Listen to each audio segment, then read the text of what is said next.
Live from New York, this is the Harvey Hour. My name is Nathan Harvey. It's great to have you in on a Tuesday. As always, I'm joined alongside my dad, Stephen Harvey. How are you doing today on this Tuesday? I'm doing great. Ready for the show. Yeah, no, we got a good show planned for you today. A couple NFL topics. We got a lot of rule changes. A couple of our topics to talk about some interesting rule changes when it comes to the NBA and when it comes to the NFL. But let's jump into some NFL news right now because Jets head coach Robert Saleh had an interesting comment at the NFL owners meeting and the head coach meeting. Basically, he says that he hopes the Jets could get some quietness during this offseason, which is a little bit difficult, especially coming off of last season with the hype around Aaron Rodgers and the chaotic nature of how Rodgers got there versus what he said and that whole situation surrounding that. I want to know, what's your reaction to Robert Saleh's comments, and then ultimately, how will this impact their chances at success next season? My opinion of his comment is, if you can't stand the heat, get out of the kitchen. If you're unhappy with the media coverage that you get and the team and all of the criticism that came your way in 2023, then you shouldn't be the head coach. Really? That's my view. Yeah. I mean, he wants quietness. Well, I'm sorry, you signed up for the wrong job. You're in New York. New York is the central depository for all kinds of criticism from many sports writers. There's tons of them in New York. You have radio shows totally dedicated to sports. They're all over you. They're watching every move. They're not going to give you a break. I mean, you signed up Aaron Rodgers. He's a high-profile player, 4 MVPs, a little bit of controversy with him. What'd you expect? And also, you got Hard Knocks, too. The players were saying, oh, we're headed to the Super Bowl and all that. And, they had a 7-10 season. So what did he expect? I think, and you nailed it on the head, the fact that you're in New York, you have Aaron Rodgers as your quarterback, you signed up for Hard Knocks. You're kind of in the limelight. You're putting yourself in the limelight. And I can understand why a lot of Jets fans would be happy or at least excited last season. You got a first ballot Hall of Fame quarterback who's 1 year removed at the time from back-to-back MVPs. You're going to be excited. It's the first decent quarterback you've had since Mark Sanchez back in 2009 and 2010. It's the last time he made the playoffs. So I can understand a little bit of the hype. However, you have to realize who your quarterback is. Aaron Rodgers, who started off this year getting into feuds with late night talk show hosts and could run as vice president of the United States alongside of RFK. So, and then what also is kind of funny is that Rodgers even said back in January, all the external noise, we got to silence it here. He creates the external noise a lot of the time. So the fact that you have him as your quarterback, you're the New York Jets, you're in New York media, and your fans expect success out of you because of all the moves you've made. And not only that, it's just the fact that you've hit like a first ballot Hall of Fame quarterback as your quarterback. Fans going to be excited. Players, I think, are going to buy into the fact that you have such a great quarterback. And your quarterback himself makes a lot of noise with his Pat McAfee show, with his own, endeavors, whether it be announcing his darkness retreats and everything. So it's kind of difficult for Robert Saleh to wish and maybe demand for silence when that is probably the last thing you're going to get being the head coach of the New York Jets with the team that you have currently surrounding you. It's very, very difficult to do that. Now, I think the big question is, how will this be, heading into this upcoming season? Do I think Aaron Rodgers is going to be more tame than he normally is? No. Let him get back from his darkness retreat. Let him get back from whatever he's doing currently. And then we'll figure out what exactly, the type of character we'll get from Rodgers. Because guess what? He has a brand new set of weapons. He's got Mike Williams now. They're trying to get rid of his buddy, though, Alan Lazard. He's still got Garrett Wilson, Breece Hall, a reinforced offensive line. I think Rodgers could cook, and then we're going to hear even a louder Jets, Jets, throughout the season. But I think right now to try to silence whatever noise might be out there, whether it be from fans, whether it be from Aaron Rodgers himself, or whatever criticisms come their way, right now you're going to hear it because the hype is still there. I think for a lot of people, because we saw 75 seconds of Aaron Rodgers, and even that intro. when Rodgers was carrying the American flag outside of the tunnel. You could hear it on TV. Fans were as loud as probably they've ever heard each other in that stadium. So 4 plays later, he was out for the whole season. Yeah, no, that's the unfortunate part of it. But I don't know. I think the Jets, they're say. a snake bit team. They no matter what they try to do, that comes up bad for them. They haven't made the playoffs in 13 years. And, they've signed up some good players. Their offensive line's totally revamped. Tyron Smith, John Simpson, Morgan Moses. I think that they're trying. They're trying hard. They also got Mike Williams, wide receiver. So I think we'll see. We'll see. I think the big question, the massive question is, what will this lead to? Will this hype be positive or negative? Because Rodgers produces a lot of positive hype for the fans. But with him himself, he brings, or at least from the media side, a lot of negative attention with what he says or what he does.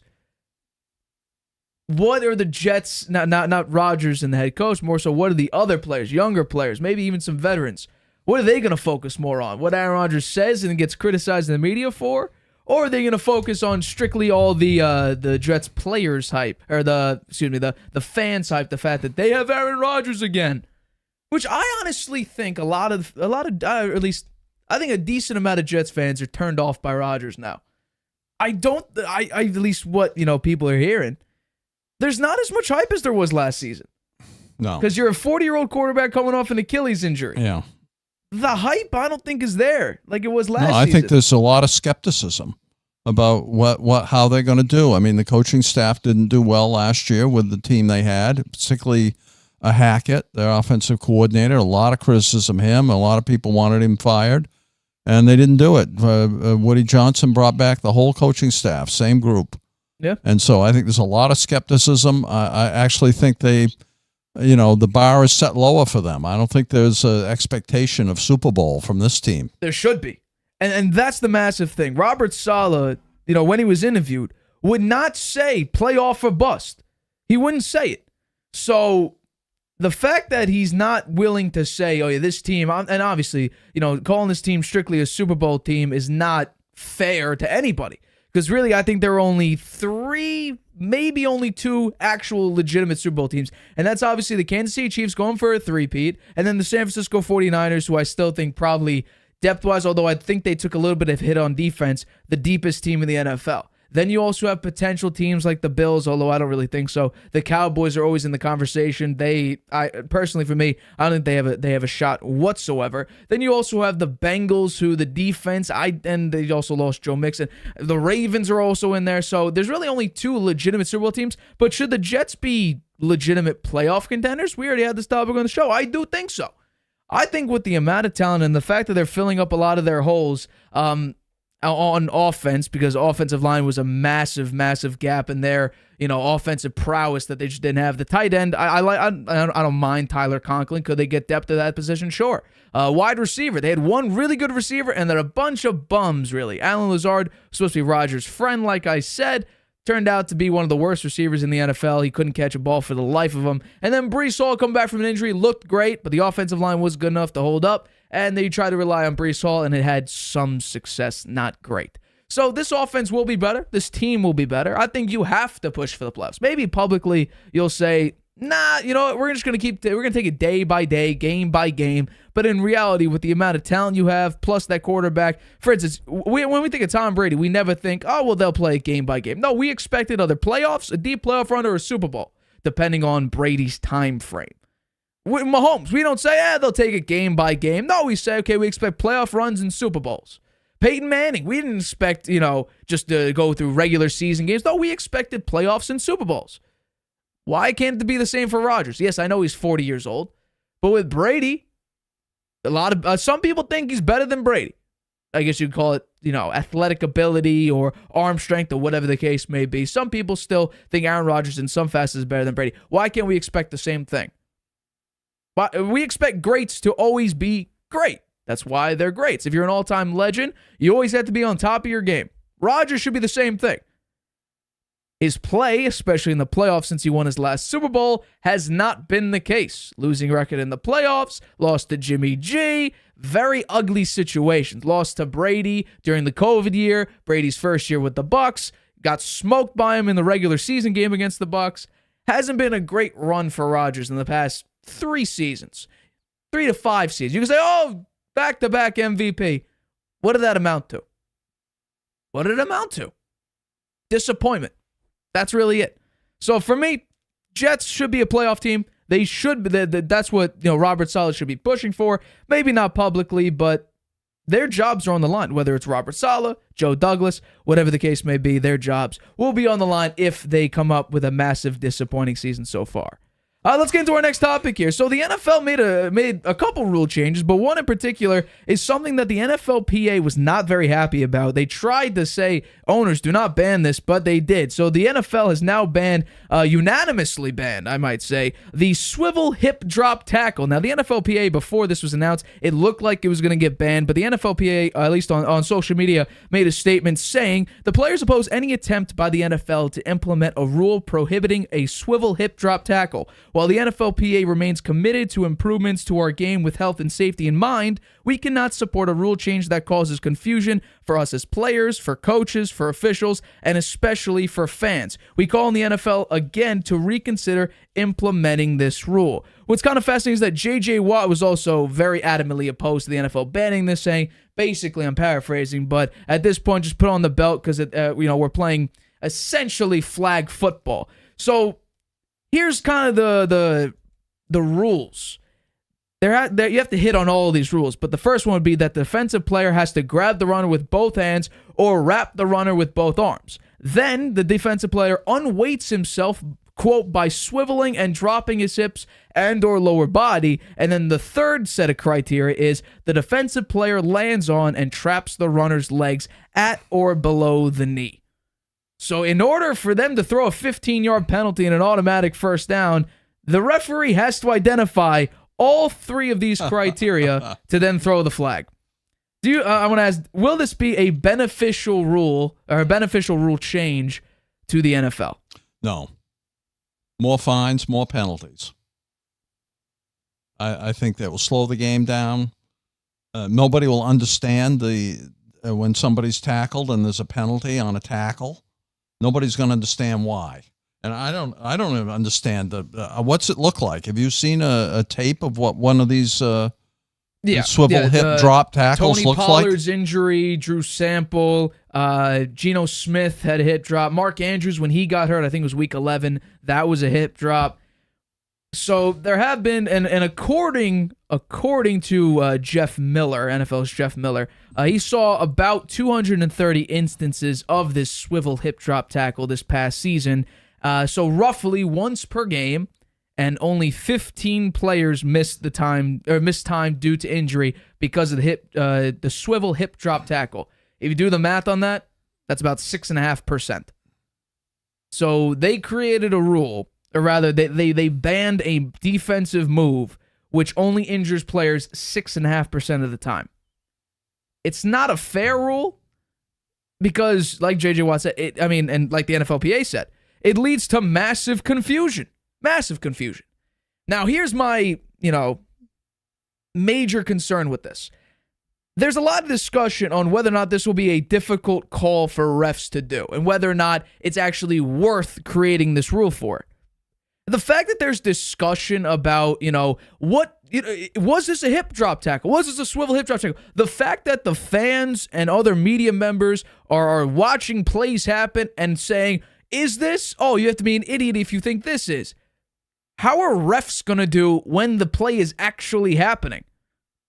If it's difficult in replay that you can watch over and over and over again for days on end if you want to, if it's very difficult for fans and media members and even former players to comment on whether or not a play is a hip drop tackle, how will a referee be able to make that call and assess 3 criteria while the game's going on? Also, This is another move towards offense because that's where the NFL makes a lot of its money. The quarterback is the number one position. Probably in the four major sports in America, the quarterback gets probably paid the most, is on the face of basically the entire team. If you don't have a franchise quarterback, you're not going to do well in the NFL. So this league is very offensive forward, and this is another one of those, detriments on defense where it makes it harder for the defense to assess how to tackle a quarterback. They can't get pass interference right. They can't get roughing the passer right. How can they get something that requires 3 criteria in a matter of a few seconds in order to call a 15-yard penalty and an automatic first down? Very, very difficult to do. And the NFLPA, who, by the way, the NFLPA is made up of the Players Association, a.k.a. the players, who actually are the ones getting tackled and making the tackles and getting hurt, and they oppose the banning of this rule. What I would rather see, if the NFL wants to create a rule to stop injuries for player health, which is very, very important, because the NFL isn't the NFL without its top-tier players, why doesn't it focus on something like, changing the turf? If you change the turf, then a lot of players, because there's many more injuries based on the turf and on the field than there are about the swivel hip drop tackle. And I think the reason is this is literally a $0 change to the NFL compared to changing out the turf for regular grass, which several players are campaigning for. This is a $0 alternative. It costs the NFL literally nothing to implement this rule that tries to petition it as in the name of players' health and safety. All it really is simply a $0 alternative for that reason, to maintain the safety of the players. Otherwise, I think, the NFLPA cares more about the field than they do about whether or not they're getting tackled by 350-pound guys a little bit roughly by doing the swivel hip drop tackle. If your players, and this, what's the point of the NFLPA if it's making a statement that it opposes a rule that the NFL is trying to implement, or rather change a type of way that the players are supposed to actually play the game? If they're creating a statement saying we don't like this rule, what's the point of having it if apparently it has no power over what happens in the NFL? It's a little bit different. Basketball is different. Basketball is very, very player-driven. The players have a large say of what happens in the NBA. The NFL apparently appears like the players don't have a lot of power. So in this situation, it's unfortunate for the NFL. And honestly, last year we saw maybe the worst set of refereeing that we've ever seen in the NFL. The worst. I mean, you can go through several plays of missed pass interference calls, bad pass interference calls, horrible roughing the passer calls, unnecessary roughness calls that were a little bit, I don't know about that. And then you add another rule that might make refereeing worse. So how will this turn out? My guess is you're going to see it being emphasized a lot in probably the first 2 weeks of the NFL. Maybe you'll see it in preseason, but in actual NFL play, you'll probably see it within the first 2 or 3 weeks where this is going to get called a couple times a game. Then when people figure it out, the NFL refereeing will get such significantly worse that we're going to see a horrible representation of these swivel hip drop tackles throughout the entire year. That's going to be unbearable to watch if someone tackles someone a little bit too rough. They're going to over-exaggerate the call. Or we're barely going to see it be called, and this is like, why even make this statement? It's going to be it won't be a balanced call where every single call is going to hit, because that's not how NFL refereeing does. They miss calls, they just get horrible calls on them. So it's very, very difficult for this rule to be implemented. It's going to be tough on referees, and we're still going to be bashing referees throughout the entirety of the regular season. And maybe in the playoffs it'll get called better, because normally refereeing in the playoffs is better, although the Super Bowl didn't look all that great for refereeing with the holding calls. However, the playoffs, it should be better. But we still have to sit through 18 weeks of bad refereeing, probably.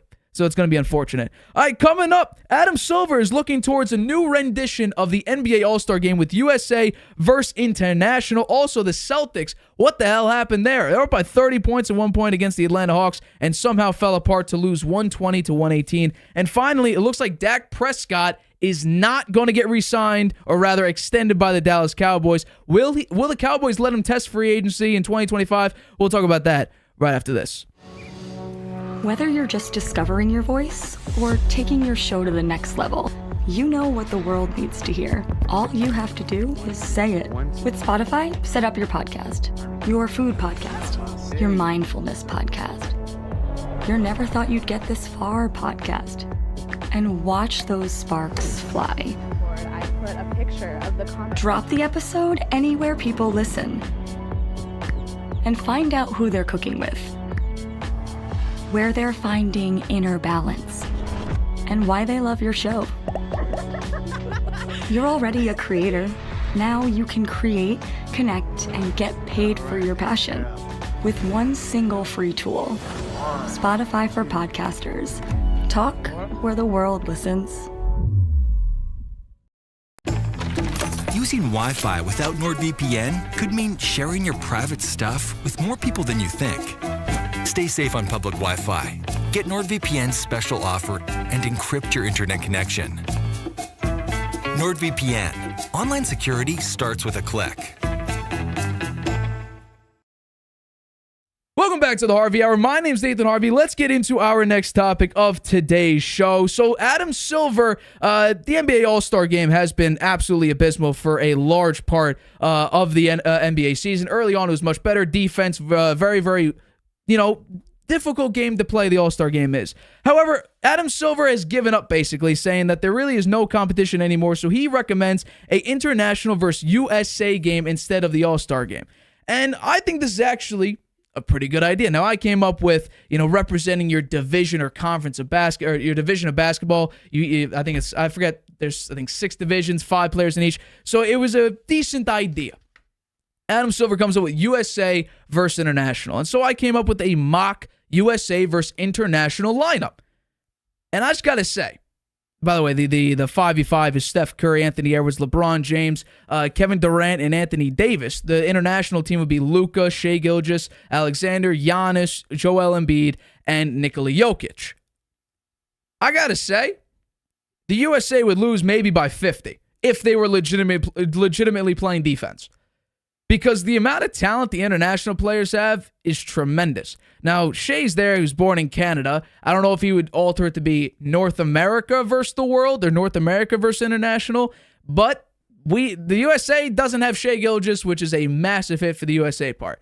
And this is also, people have their favorite players, Jimmy Butler, whatnot. You could include whoever you want in there, but this is basically just a simple starting 5 for each conference, or rather, the USA versus international. The USA would get smoked here. But I do like it because I do think it would be like a world, like the Olympics or some sort of basketball version of the World Cup. It's not a horrible idea because what we've seen for the All-Star Game is it's legitimately been terrible. The Eastern team scored 200 points this past season for this past All-Star Game. That's horrible. There's no defense, no competitive play.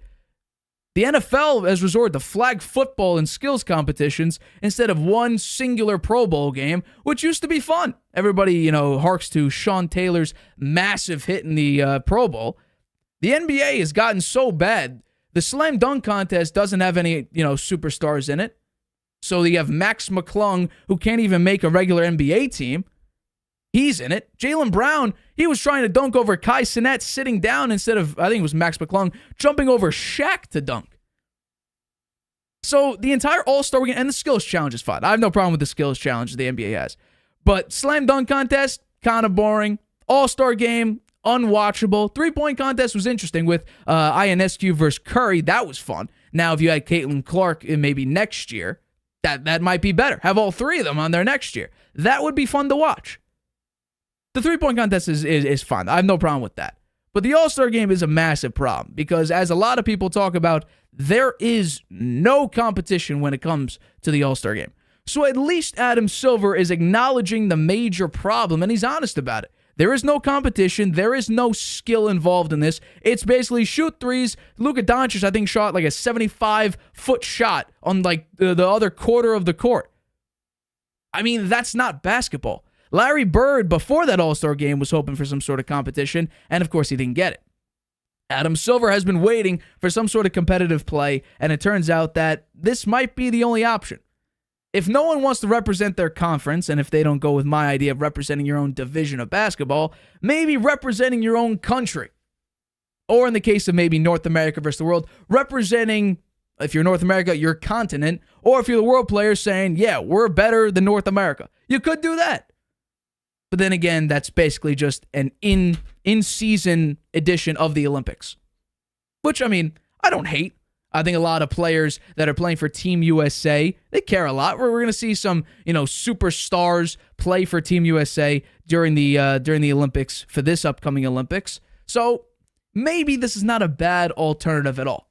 I'd be excited to see it. The question is, though, because a lot of players, Anthony Edwards, I believe, said this past All-Star game that he thinks of it as just a breaking the NBA season. Which, if players still believe that it's genuinely a break, that they could just relax because it's the middle of the season, wind down, prepare for the next quarter, next third of the NBA season, then I don't think it makes a massive difference, and we may just have to get rid of the All-Star game entirely and focus more on skills challenges and other cool mini games like that. Kind of like what the Pro Bowl is, and the Pro Bowl is still unwatchable. So maybe that's the case. All right, let's get into the next topic here. So the Celtics somehow fell apart against the Atlanta Hawks last night in a 120-118 loss to the Atlanta Hawks. And this is without Trae Young. The Celtics basically had everybody, and the Hawks were out their number one player. Jason Tatum had a phenomenal game, though. 37 points, also with 8 rebounds and 5 assists. Jaylen Brown, not horrible, shooting sub 50%, and horrible from 3, 2 of 7. But he scored 24 points, and it wasn't bad. But they played no defense. Every single one of the Hawks starters was in double digits. 2 of them reached the 20-point margin, with one of them, DeJounte Murray, having 19. There's no defense for one of the best defensive teams in the NBA. Now, is this a sign for concern? I think it is. I understand. Already clinched the playoff spot. They have like 54 wins or something, 57 wins. So they're good for the rest of the season. They could lose every single game and still be in the playoffs. So the concern of maybe losing your playoff spot, that's not really there, or missing the playoffs rather. Losing the number 1 seed, they're so far ahead that they would need to go on one of the worst runs this season in order to lose their number 1 spot, because they have been so good over the course of the regular season. But we've seen this before several times from the Celtics. Last season in the playoffs, they played the Atlanta Hawks. And the series, I believe they won in 6, but it was too close. They had to try a little too hard because they got maybe too complacent. And the fact that the Hawks didn't even have their best player, their best scorer, their best shooter, and they were down by 30, and they somehow rallied back and was able to beat the number 1 team in the NBA, it's a little bit shocking. Now, I will say this. There is only one team in the NBA this season that the Celtics have not beaten, and that's the Denver Nuggets, because I just don't think the way that Nikola Jokic has been playing and the amount of chemistry him and Jamal Murray and Aaron Gordon and Michael Porter Jr. have, I don't know if any team could beat the Denver Nuggets in a 7-game series, let alone the Boston Celtics. But some of the same problems that we've seen under Ime Udoka and now Joe Mazzulla, the same problems are coming out when the Celtics have choke sessions like this one, or against the Cleveland Cavaliers earlier this season, or in the playoffs. Joe Mazzulla's big ideology is the 3-ball. Let's shoot the most threes. Let's try to score the most threes so we get so far beyond every other team that basically they have no shot at coming back.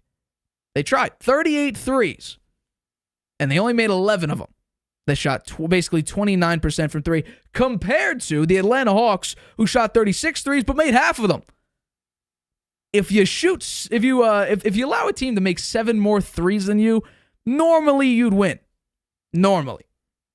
Also, while they had 4 fewer turnovers, they also gave up 5 more points off those turnovers. So your mistakes, by the way, they made almost no mistakes in that in the first half. I think their first turnover was with 3 minutes left in the second quarter. So they were playing relatively safe basketball, and that's when they got all the way up on the Hawks at halftime, where it was like 74-56, I believe. And lo and behold, this is what happens to the Boston Celtics. They get too complacent, they take their foot off the gas, and they fall apart. Because that's what happens to teams that think too highly of themselves, which I think the Boston Celtics do. I think Ime Udoka pushed the Tatum and Horford and Brown. They pushed them to play every single second of defense that they possibly can, and they made it all the way to the NBA Finals, up to the one against the Warriors, and then Steph Curry became inhuman. But now with Joe Mazzulla, I think it's a little bit more relaxed. Defense is not a major priority as it was with Udoka as their head coach. And we see a lot of these chokes from the Boston Celtics. Now, they also have been one of the worst clutch teams in the NBA for the past 3 seasons. This season, it's a little bit better.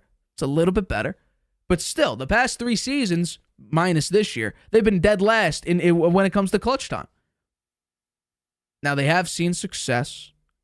NBA Finals, NBA Conference Finals last season, but they were down 3-0 against the Miami Heat. Probably should have lost in Game 6 if it wasn't for a Derek White 0.2 second tap in. But we've seen against the 76ers, they had trouble last year. Against the Atlanta Hawks, they had trouble last year. We've seen them look different than the dominant team that we were expecting that this team to be. So when it comes to concern over regular season standings or playoff implications, now I have no concern about that. I have concern of the big picture. When it comes to the best teams in the NBA, so when it comes to playoff time, how are they going to perform? And that's why I think against teams that are well structured and well coached, and that if you go on a decent run, the Celtics can't recover because they'll need to shoot their way out of it, and generally that doesn't bode very well. So my guess would be against those top-tier teams, whether it be against the Milwaukee Bucks team, which has done better since the All-Star break. They were not good going into the All-Star break, but now after the All-Star break, that they look much better. Although there's a lot of work that still needs to be done. The Miami Heat, they've kind of slipped and fell a little bit, but maybe they could bounce back and play pretty well in the playoffs because Jimmy Butler, for some reason, comes alive in the playoffs. We can just look at last year, what he did, led his team all the way to the NBA Finals, and it was very, very impressive. Cleveland, one of the better defensive teams around, Donovan Mitchell playing great. The New York Knicks, who haven't been able to beat the Boston Celtics, in their only 4 games that they played. If everybody's healthy, I think that's one of the best teams in the NBA. In January, they had, I think, 3 of the top 5 plus minus players in the entirety of the NBA. They were 14-1 in the month of January, which led the league. So healthy with Julius Randle, with Jalen Brunson, Josh Hart. I don't know if Mitch Robinson's coming back, OG Anunoby. I think this could make a serious run. Now, finals might be a little bit, that might stretch it a little bit. However, I do think they can make a pretty decent run, and maybe if you're having an off series or an off game and the game seriously matters, the Knicks could take advantage of that. The Indiana Pacers, who just absolutely dominated the Clippers last night, they're an interesting team as well because they are one of the best scoring teams in the NBA. They don't play any defense. But if you can't keep up with the Pacers' scoring levels, you're going to lose the game. And Orlando, I'm not really taking much into the Orlando Magic. They are an interesting team. They're a fun team to watch. Paolo Banchero is a very, very good player. Maybe they could upset you for a series. Maybe upset you at a very, very crucial home game that you might need. But if the Celtics have a bad game, a bad series, and a team like the Hawks that never shy away from mounting a comeback, and this is without Trae Young. If they had Trae Young, maybe this game would either be closer, or if they were coming back, they would dominate the Celtics at the very end. Who knows? But a team at full strength against a Celtics team that's prone to having games like this, I'd be worried. I'd be very worried if I was the Boston Celtics. All right, let's get into the last one here. So, Dak Prescott. This is funny. Ian Rappaport came out with a report earlier today saying that the Cowboys and QB Dak Prescott have a mutual understanding of his contract situation, with no offers from Dallas despite him being in a contract year. Owner Jerry Jones said, quote, we are where we are, locked and loaded for this year. No indication a deal is coming. I think Cowboy Nation, kind of split between oh no and about time. I think the big question mark here is, what is Dak Prescott expecting to be paid? And I think this is a very, very crucial question here Because if his expectations are what some of the rumor reports are of $59 million a year or $60+ million a year, then if I'm Jerry Jones, if I'm Mike McCarthy and I'm still expected to be the head coach of the Dallas Cowboys, I would say, buy Dak. I'd let him hit the open market. Because a similar player to Dak Prescott over the past, let's say, 6 seasons, give or take, he just got about $45 million. And that's actually Kirk Cousins. The stats are very, very similar since 2018 when Kirk Cousins joined the Minnesota Vikings.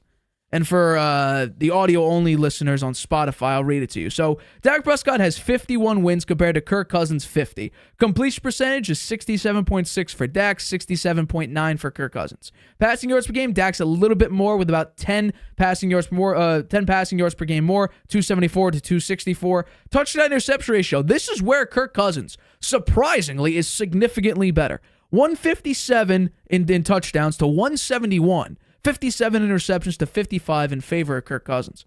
Passing yards per attempt, the graphic's wrong there, is 7.7 to 7.6. Dak Prescott's 0.1 more, and passer rating, Kirk Cousins hasn't beat by one singular passer rating point. Same exact player. And Kirk Cousins just went to the Atlanta Falcons in the worst conference, in the worst division in football, and got about $45 million a year. And Dak Prescott, the report is, might get 59 per year. Some say 60 plus. Not great for Dak. Will Jerry Jones overpay, which he has done previously for Ezekiel Elliott, offensive line, defensive players? Will he overpay for his quarterback? I wouldn't, because you still have CeeDee Lamb you got to pay, and you also got to pay Micah Parsons. Can you get another quarterback? And by the way, it's going to be very, very difficult for them to, replace him. Maybe is that why Trey Lance is there? I don't know. I'm not exactly sure about that. But what we should come to expect from Dallas is they'll win 12 games like they have for the past several years. They'll get into the playoffs. Maybe they'll lead the NFC East. Maybe they'll be the number 2 in the NFC East. And they'll have a disappointing playoff run. That it may end after game 1. Whether it be the wild card, whether it be the divisional round, they'll probably lose after game 1, which has been the case for a number of years now. The definition of insanity is doing the exact same thing and expecting a different outcome. That's kind of what the Cowboys have been for a number of years, doing the same thing, expecting a different outcome. And keeping Dak Prescott and then paying him way too much, which Jerry Jones, like I said, has done in the past, it's the definition of insanity. Which I'm sure Cowboys fans they've been going insane since probably the last Super Bowl, which was, 25, 30 years ago at this point?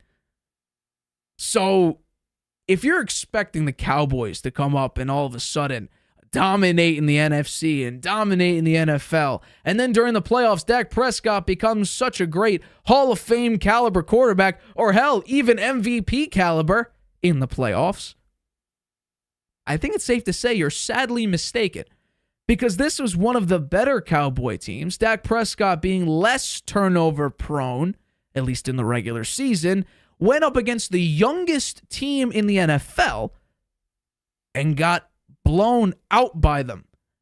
They didn't score a touchdown basically in the first half. They scored one with 30 seconds remaining in the second quarter, but basically they didn't score a singular touchdown for the entirety of the first half. Jordan Love, who did not have a good first half of the season, he destroyed the Cowboys defense that was shutting down other teams, like putting up big goose eggs for other teams, Jets, Giants, like shutting them down entirely.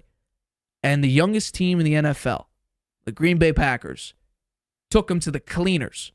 Didn't even pay, just walked straight out. And that's the Cowboys team that we expect now to make it to the Super Bowl. Now, can that idea change? New information, new opinions, new takes.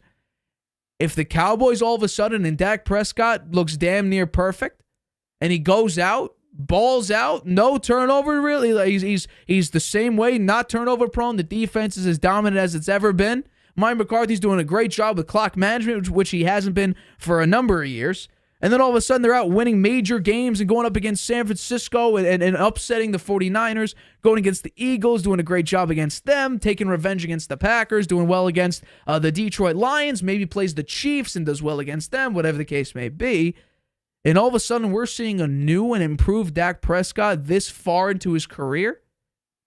Maybe that idea changes. Maybe they go into the 2025 offseason and say, you know what, Dak, we'll give you the extension that you've been looking for. We'll give you the $59 million a year because he earned it for 1 year. Maybe they do that. But I think even then, it's too little too late.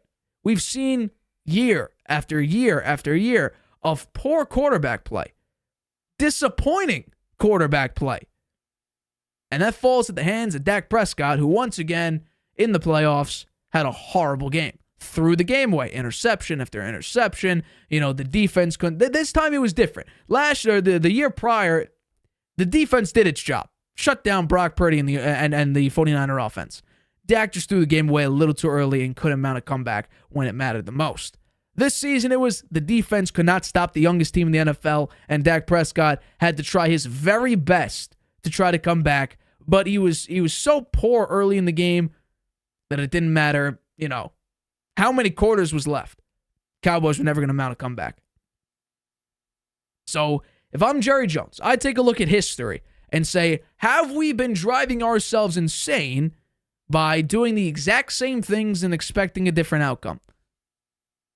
If the answer is yes, then you go into the offseason, no matter the outcome. He could win a Super Bowl, which is very unlikely, and I think everybody understands that it's very unlikely, even though they're one of the top, Super Bowl teams. I don't care what happens. Dak Prescott will never get to a Super Bowl. Your team hasn't done anything in free agency. The draft, I don't think you'll fix any of your gaping holes during the draft, because normally you have to grow these players. They have to develop. They're not instant successes, especially where you're drafting. And then you have a quarterback who, when it comes to playoff time, comes up extremely small. Oh, and then this big thing, you don't have a running back. Now, I know a lot of people think, the running back is one of the most, disposable positions, and it's so easy to get a decent quality running back. Did we see the Cowboys last season with Tony Pollard as their feature back? He ran for 100 or more yards out of 18 games in the regular season, one singular time. And the numbers were there. When Dak throws it 35 times or more, he's a significantly worse quarterback than when he actually has some run help. Maybe we could argue that the best season Dak Prescott has ever had was the first year with him and Ezekiel Elliott, where Zeke was the best running back in the NFL.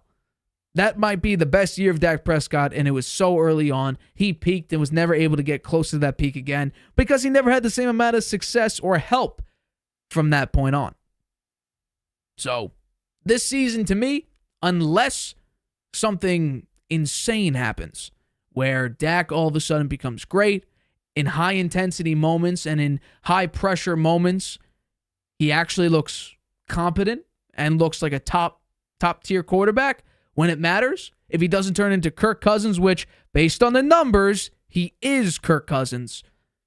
If he turns into, a better quarterback than he has been when it matters the most, serious consideration.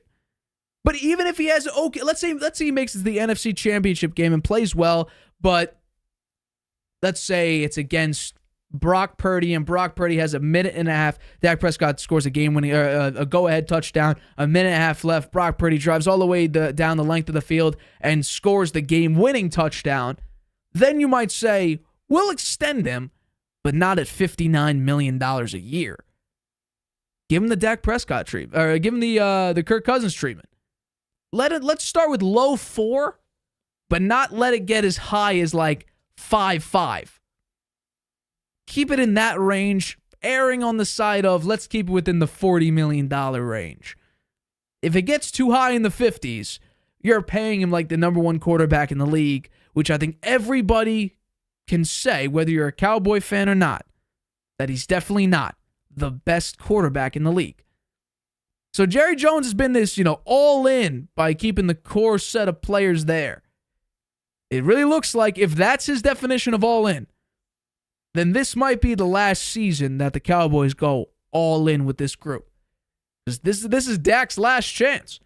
The fact that the Cowboys, and this is the report saying, that they all are aware of his contract situation is doing nothing to change it. It kind of speaks for itself that they don't believe in Dak Prescott anymore. And he is basically like one of these young quarterbacks who need to prove what they're worth, whether it be Justin Fields, Mac Jones, Trey Lance had his opportunity but no longer had his opportunity. There is an opportunity for Dak Prescott to prove it, but he's going to need to do something that we have not yet seen from the Cowboys starting quarterback.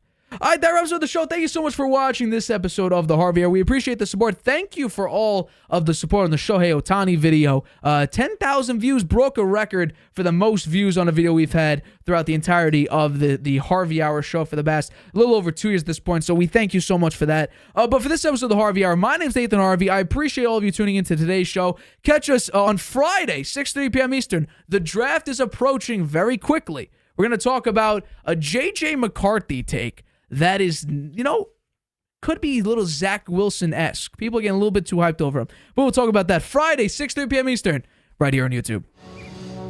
Whether you're just discovering your voice or taking your show to the next level, you know what the world needs to hear. All you have to do is say it.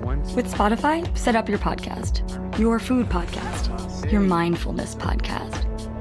Your never thought you'd get this far podcast. And watch those sparks fly. I put a picture of the Drop the episode anywhere people listen. And find out who they're cooking with. Where they're finding inner balance.